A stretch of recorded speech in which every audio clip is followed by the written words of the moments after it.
Tere, head oreliõpetajad ja organistid! Tutvustan teile täna oma uut orelinooti Viljandi lastealbum. Nagu pealkirigi ütleb, siit saavad siis mängida lapsed, oreliõpilased. Siin on nii päris väikestele mõeldud lugusid kui juba keerulisemaid. Kuid siit saaksid mängida ka kirikuorganistid. Näiteks on siin sees päris mitu koraaliprelüüdi. Näiteks Lendas ingel taevastest. Mängin teile seda prelüüdi natukene.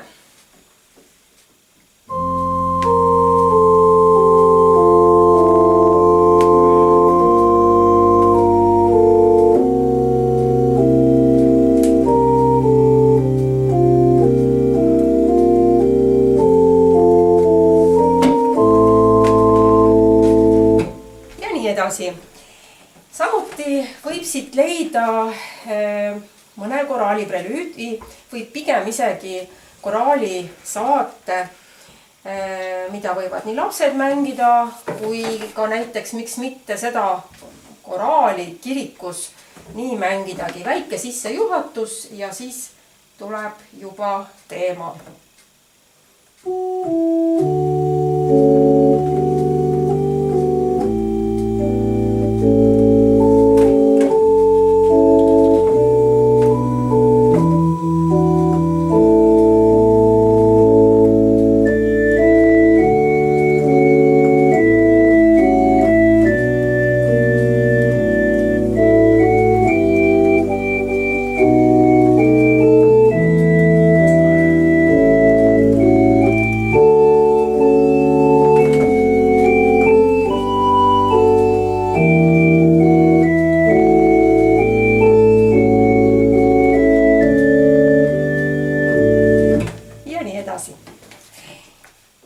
Samuti on siin mõni lugu, mida võib kasutada ükskõik millises jumalateenistuse osas. Näiteks lugu pealkirjaga Meloodia.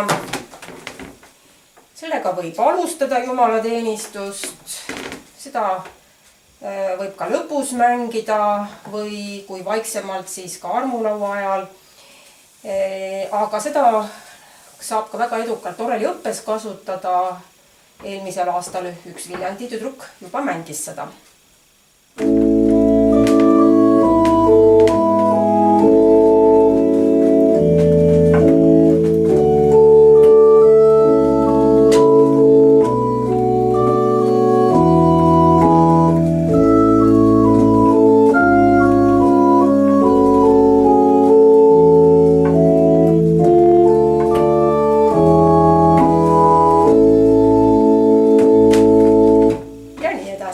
Selle pealkiri oli Meloodia. Selles raamatus uues vihikus on ka üks uus vorm, mille ma olen oreliõppijatele välja mõelnud. Nimelt mosaiikpala. Osad lood ongi siin inspireeritud, kui mitte koraalist, siis võib-olla pigem kas mõnest rahvalaulust, rahvamuusikast. Ja näiteks on siis siin üks tuntud lastelaul Ketramas, kus on lõigud toodud välja, eraldi lõigud A lõik, B lõik, C lõik, D lõik ja kooda. Ja neid lõike võib mängida kas ükshaaval, täpselt järjest, nagu on kirjutatud, ainult näiteks A ja B ja siis kooda võiks ikka lõpus olla, või A, B ja C, kui näiteks see D osa jääb liiga keeruliseks veel õpilasele. Võib ka nii, et oreliõppe alguspoole õpitakse ainult näiteks see A, mis on pedaalisoolo iseenesest. Natukene õppe edenedes siis lisatakse B ja C või siis õpitakse A, B, C ja natuke hiljem D, kus on siis pedaalisoolo koos manuaali partiiga. et no näiteks A osa on siis pedaalisoolo, mis kõlab nii.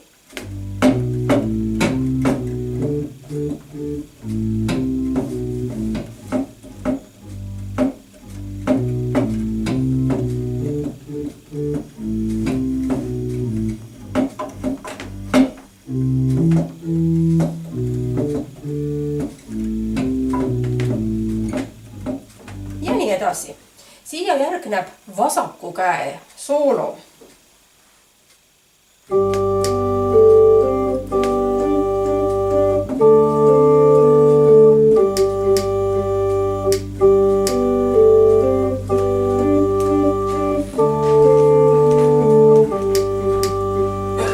Aga võib täiesti vabalt ka selle vasaku käe soolo vahele jätta, mängida hoopis näiteks parema käe soolo osa C hoopiski.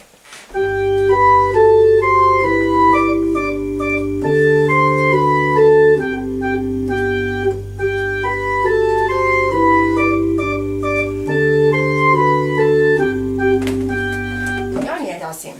Aga lõpus võiks tõesti siis olla see kooda osa, mis sobib iga osa nii B kui C kui D osa lõppu.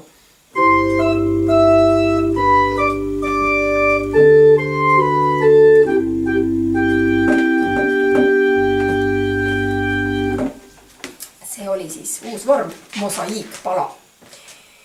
Siin on ka nagu täiesti välja kirjutatud kenasid rahvalaulu ainetel viise, tuttavaid viise, näiteks Kiigelaul.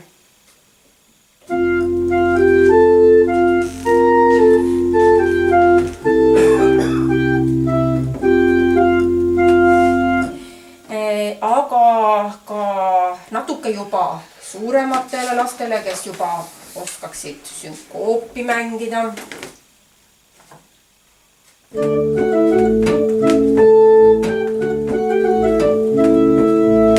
Päikesejänkupolka. Või siis juba natukene suurematele lastele. No siin on näiteks sees mõned lood, mis said kevadise eriolukorra ajal kirjutatud. Tango Coronata ja Pühade bluus. Need on YouTube'is leitavad, sinna salvestatud, et neid saab ka sealt vaadata. Nii et, ja siin on siis kokku 25 pala. Nii et head avastamist!